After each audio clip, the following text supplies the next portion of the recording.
dan kewajiban yang akan berbuntut tidak timbulnya saling pengertian dan pada akhirnya tidak akan tumbuh ketenangan di dalam rumah tangga itu.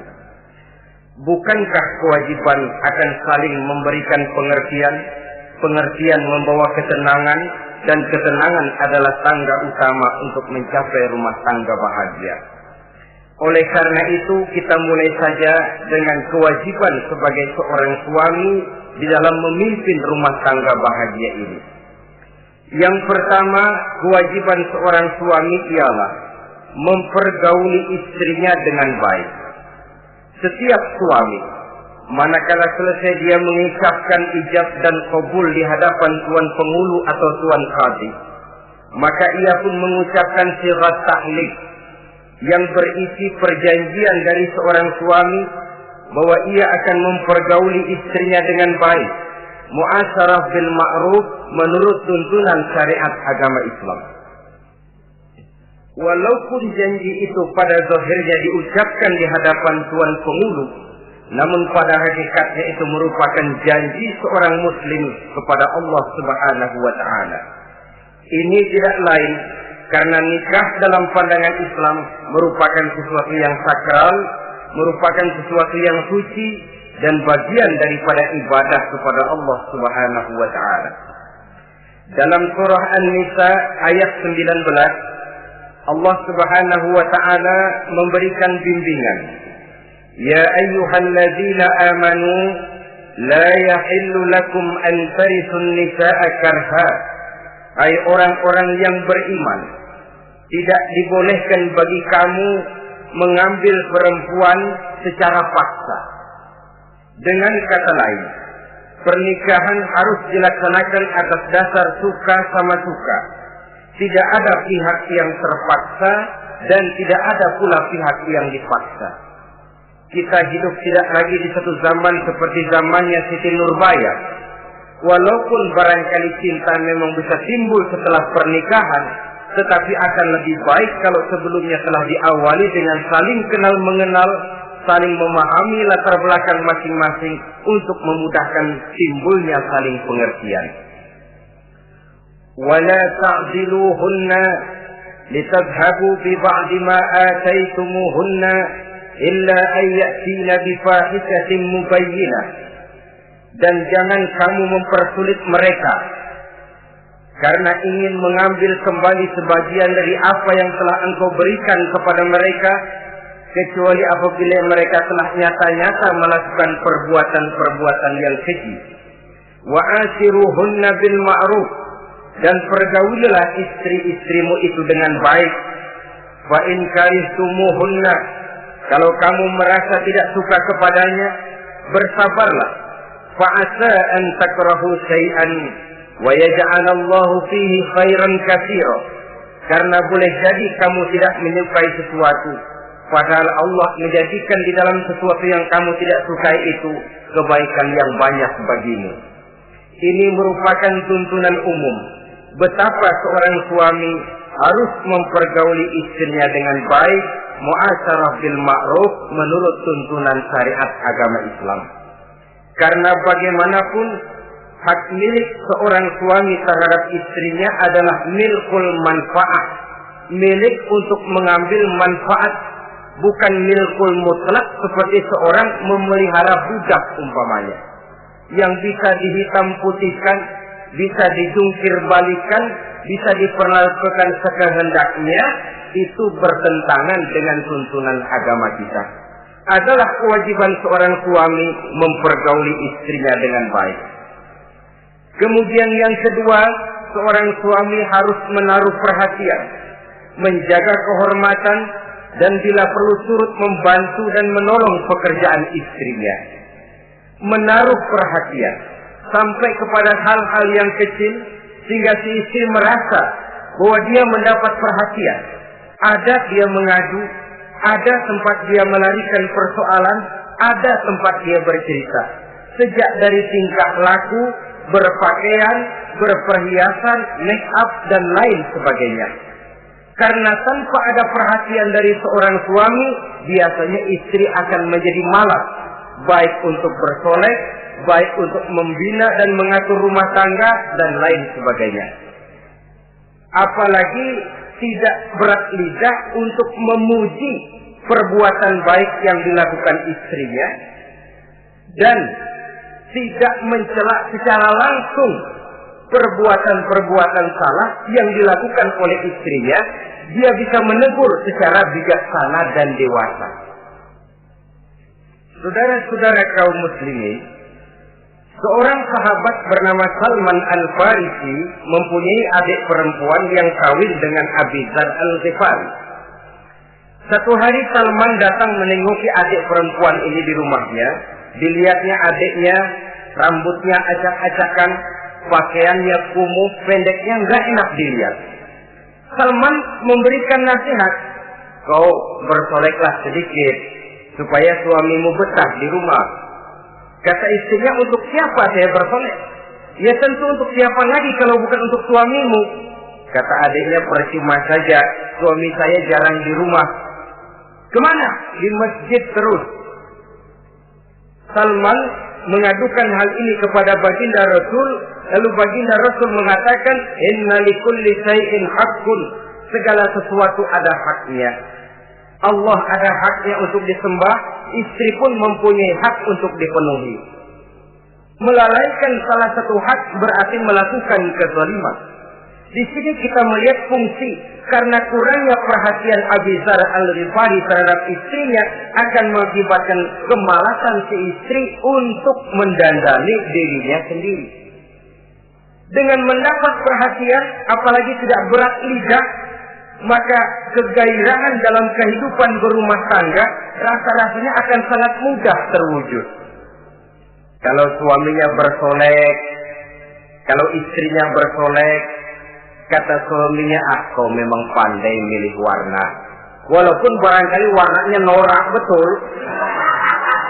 Tapi kalau pada saat itu seorang suami jujur, kan akan timbul pertengkaran. Kadang-kadang istri bersolek, suami apa katanya? Lu sih dandan mangga dandan sama.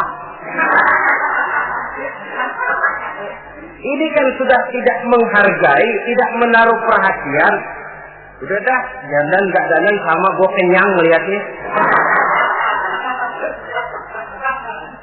Saudara hadirin yang saya muliakan, tidak menaruh perhatian.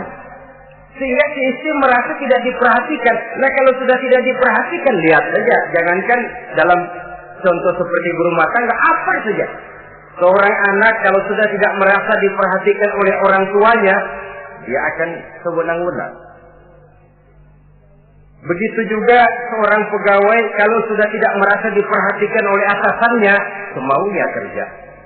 Pun seorang istri kalau dia merasa sudah tidak diperhatikan oleh suaminya, akibatnya dia akan dandan semaunya, dia akan ngurus rumah tangga semaunya, dia akan memasak masakan semaunya.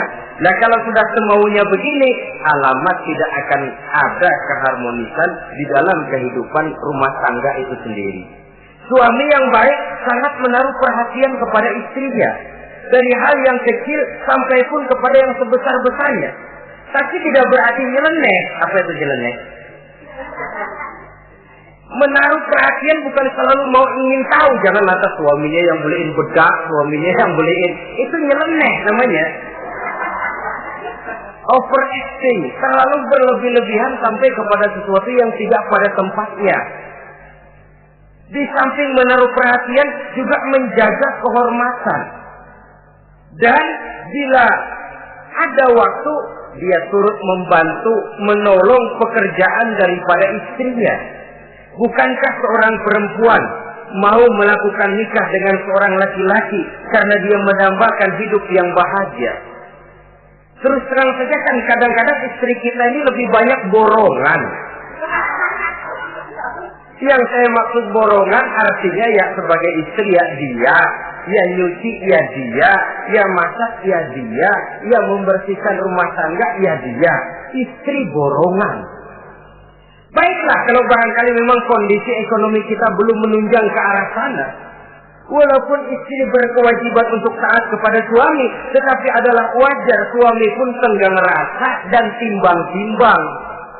Rasulullah saja kadang-kadang dan tidak jarang menjahit bajunya sendiri, memperbaiki kasutnya sendiri.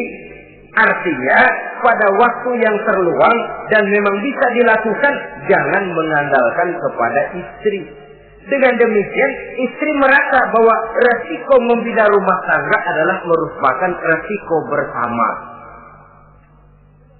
Saudara-saudara, yang ketiga, seorang suami yang baik memperhatikan yaitu tidak mengeluarkan kata-kata yang kasar. Sebab apa? Perempuan adalah makhluk yang paling cepat tersinggung. Perasaannya sangat halus. Dan saya kira perempuan itu lebih sakit ditampar dengan bahasa daripada ditampar dengan tangan. Kalau ditampar dia dengan tangan, urusannya paling nangis 2-3 jam sudah sembuh. Tapi ditampar dia dengan kata-kata, ditampar dia dengan omongan, itu sangat menyakitkan hatinya. Seorang suami yang baik tidak mengeluarkan kata-kata yang menyinggung perasaan, kata-kata yang kasar. Dia pandai menggunakan kata-kata yang baik untuk menghidupkan rumah tangganya. Rasulullah seringkali memanggil Siti Aisyah itu dengan Humairah. Humairah dari kalimat ahmar yang kemerah-merahan. Sebab rupanya kulit Siti Aisyah itu kuning kemerah-merahan seperti tomat mengkel. Sehingga panggilannya Ta'ali ya Humairah, kemarilah wahai yang kemerah-merahan. Alangkah indahnya panggilan ini. Kadang-kadang kita mah jujur suami ini. Ketahuan istri bongkok, enak banget bongkok, sini loh.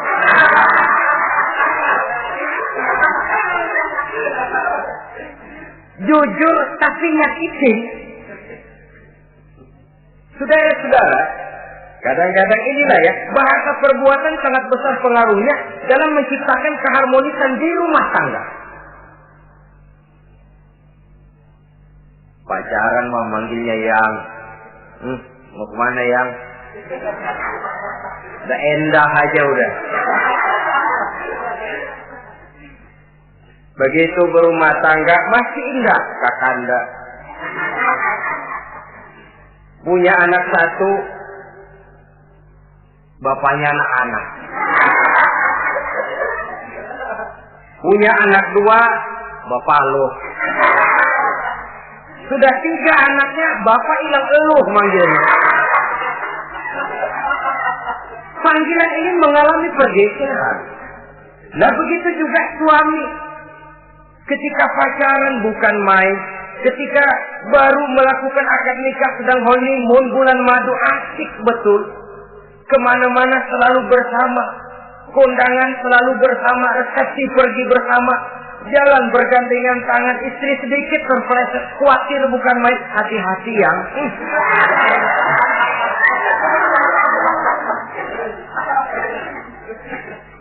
Sudah anak 3, istri ngajak kondangan, kata suami, lo pergi duluan aja dah.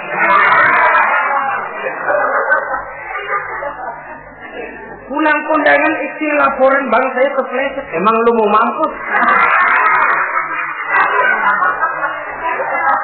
Kejam betul.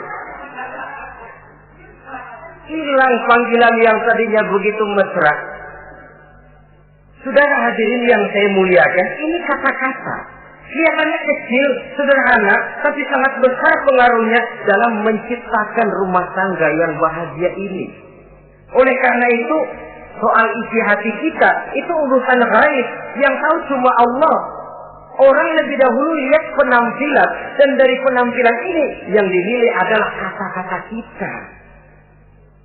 Oleh karena itu, seorang suami yang baik, dia tidak mengeluarkan kata-kata yang menyinggung perasaan. Kalaupun dia marah betul, dia tidak mencaci maki secara langsung. Dia bisa menggunakan kata-kata kiasan. Maka agama memberikan tuntunan, kalau seorang suami marah, jangan memukul muka. Dan mukul pun bagian terakhir. Jangan jalan pertama. Kadang-kadang ada juga loh Pak, suami marah sama istri persis korambil gebukin maling. Aduh, gelebuk gak karuan.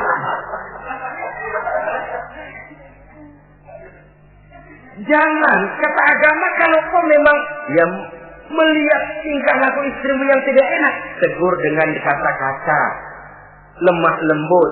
Lemah lembut tidak bisa, sedikit keras. Sedikit keras masih nekat, bentak. Bentak pun tidak bisa juga, pisah tempat tidur. Pisah tempat tidur masih tidak bisa juga, pukul. Jangan mukanya, bagian lain dari tubuh. Itu pun tujuannya bukan untuk menyakiti, tapi untuk mendidik. Saudara hadirin, misalnya istri tidak sholat, suami tampil, bu sholat. Mboknya malu sama tetangga kalau nggak sholat. Dengan lemah lembut masih tidak kena. Besok kencengan dikit ngomongnya. Mari kan udah saya bilangin sholat 2 kali, belum mau juga.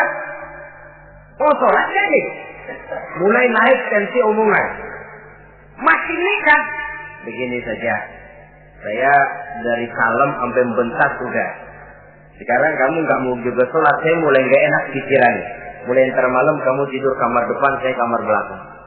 Pisah tempat tidur. Kadang-kadang kan nggak kuat emosi kalau sudah marah sama istri, ngebludak kalau istri diusir sudah pulang ke rumah moyangmu.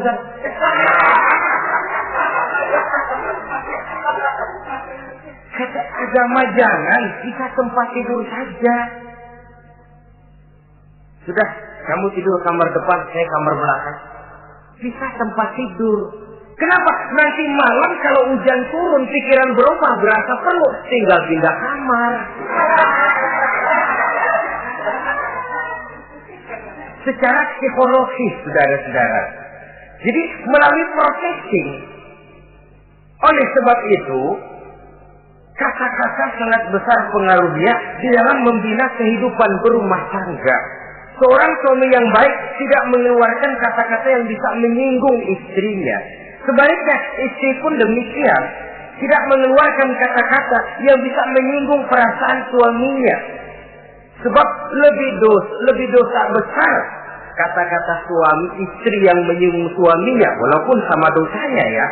Tapi lebih besar ketersinggungan seorang suami ketimbang seorang istri itu. Namun agama memberikan tuntunan, suami lebih dahulu yang diajarkan. Jangan mengeluarkan kata-kata yang bisa menyinggung perasaan. Baik itu menyangkut dandanan istri, caranya pakaian, caranya jalan, ataupun masakannya. Masakannya sekalipun tidak kita sukai, ya ndak usah. Misalnya sayur keasinan, begitu dicobain menteleng mata pelatas, melotot keasinan. Ndak usah lantas tolak pinggang lu masak melotot ya. Ndak usah. Saudara hadirin yang saya muliakan, jadi itu dari segi masakan. Dari segi pakaian, umpamanya istri kita berpakaian tidak sesuai dengan tuntunan agama, cukup kita bisa berkata, pakaianmu sebenarnya bagus, motifnya, potongannya, kainnya, cuma mbok kok kelihatannya kok potongan badanmu kok kelihatan betul dengan terbungkus pakaian seperti itu. Alangkah lebih baiknya, nah, dengan demikian istri nggak terlalu tersinggung daripada sudah dandan bagus-bagus. Lalu istri suami ngobrol kata yang gak enak. Bagus lo kayak nangka dikrosorin.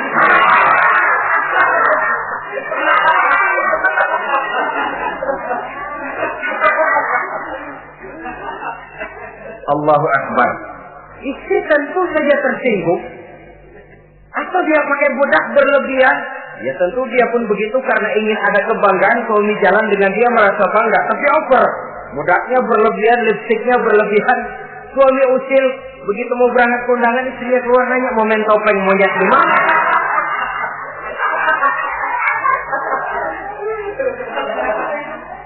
Tentu dia akan tersinggung karenanya. Jadi saudara-saudara, ini yang ketiga. Yang keempat, seorang suami yang baik Jangan memberikan pekerjaan di luar batas kemampuan istrinya. Loh, tugas istri itu nyaris 1 kali 24 jam. Seorang suami, bagaimanapun payah dia bekerja, pulang dia bisa istirahat, tidur malam dia bisa tidur dengan nyenyak. Tapi seorang istri, apalagi dia punya anak kecil, bayi misalnya, itu nyaris jam kerjanya 1 kali 24 jam. Sejak bangun tidur sampai tidur lagi, bahkan tidurnya pun selalu diusik oleh anaknya. Anaknya kalem, bapaknya ngusik.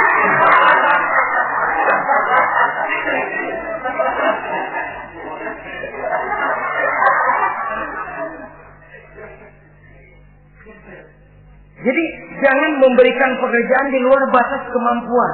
Kata pepatah, "Iza aradta an tuta'a fasal ma yustata." Apabila kamu ingin ditaati, perintahkan apa yang orang mampu mengerjakan. Jadi kalau kita memerintahkan seseorang untuk melaksanakan sesuatu yang dia jelas tidak mampu, itu artinya sama dengan kita tidak ingin ditaati oleh orang itu. Bukan dia tidak mau taat, jenis pekerjaan yang kita berikan di luar batas kemampuannya. Nah kalau sudah begitu, tentu saja lalu ketaatan akan menurun jadinya. Tadi sudah saya katakan, kadang-kadang istri kita ini istri borongan. Dalam arti, ya dia masak, ya dia nyuci, ya dia ngepel, ya dia ngejemur, ya dia ngetrika. Borongan. Terlalu berat tugasnya. Oleh karena itulah seorang suami yang baik, dia harus tenggang rasa, timbang diri, tidak memberikan pekerjaan yang di luar batas kemampuan daripada istrinya. Kalau tidak mampu karena merasa dimanjakan oleh istri suaminya, karena merasa dapat angin dimanjakan, mestinya mampu lalu berpura-pura tidak mampu. Apalagi istrinya suaminya sedikit-sedikit mau menolong dia. Jadi posisi ini nanti bisa berbalik. Karena terlalu memanjakan istri bisa membludak. Akhirnya suami yang nyuci, suami yang nerika, istri tidur. Walaupun tentu saja tidak jelek, tetapi itu sudah overacting namanya. Saudara hadirin yang saya muliakan, itu yang keempat. Yang kelima, kewajiban seorang suami yang baik, ia mencukupkan belanja rumah tangga. Cukup itu relatif. Cukup menurut ukuran standar kemampuan kita. Sebab kemauan kita mungkin tidak terbatas, tapi kemampuan kita yang terbatas. Kalau kemampuan ini bisa kita ukur dengan kemampuan, insya Allah kita cukup. Dan pernah saya katakan, orang kaya adalah orang yang hidupnya paling cukup. Salah kalau kita berkata orang kaya itu yang rumahnya gedung bertingkat. Tidak betul orang kaya itu yang mobilnya 5, yang gajinya jutaan, yang kebunnya lebar, yang pabriknya luas. Tidak. Orang kaya, orang yang hidupnya cukup. Orang miskin, orang yang selalu merasa kurang. Jadi kalau ingin jadi orang kaya, resepnya gampang sekali. Cukup dengan apa yang diberikan Allah, kita sudah kaya. Tapi kalau ingin miskin, maka bukalah mata selebar-lebarnya. Bagaimanapun banyak nikmat Allah diberikan kepada kita, tidak pernah ada rasa cukupnya. Dikala itu akan tertanam sifat kemiskinan dalam diri. Maka ukuran cukup ini yang relatif. Jadi kalau kita memang ekonomi menengah ke bawah, jangan ingin cukup seperti halnya ekonomi menengah ke atas. Nah, saudara-saudara, di samping belanja rumah tangga yang menyangkut makan, minum, pakaian dan sebagainya, bila ada kelebihan rezeki juga perhiasan untuk istri. Karena istri itu zinatul hayatid dunia, perhiasan hidup di dunia. Jangan lalu berat hati, kan suami yang berkeringat banting tulang pergi pagi pulang sore. Mestinya suami dulu dong cukupi pakaiannya. Betul. Kelihatannya memang begitu, tapi jangan lupa istri kita bagian daripada hidup kita. Baik dia dilihat orang, baik kita disebut orang. Jelek dia dipandang orang, jelek juga kita disebut orang. Dia adalah bagian daripada kehidupan kita. Orang kan sering bilang tuh, Mpok Ano, kenapa? Gue gerah banget lihatnya. Emang kenapa? Emang kenapa dia? Ke pasar pakai kutang doang. Kata temunya, terang aja dia kan binnya si Meun itu. Si Meun yang nggak tahu apa-apa ikut kesebut-sebut. Istri adalah bagian daripada kehidupan kita. Seorang suami mentang-mentang dia merasa dia yang cari duit, lalu buat dirinya dia beli pakaian yang mahal-mahal. Istrinya cuma nggak karung doang dipakai. Istri adalah bagian daripada hidup kita. Baik dia dilihat orang, baik kita disebut orang. Jelek dia dilihat orang, akan jelek juga kita jadi pembicaraan orang. Ini tidak lain karena dia merupakan perhiasan bagi suami dan bagian daripada kehidupan seorang suami.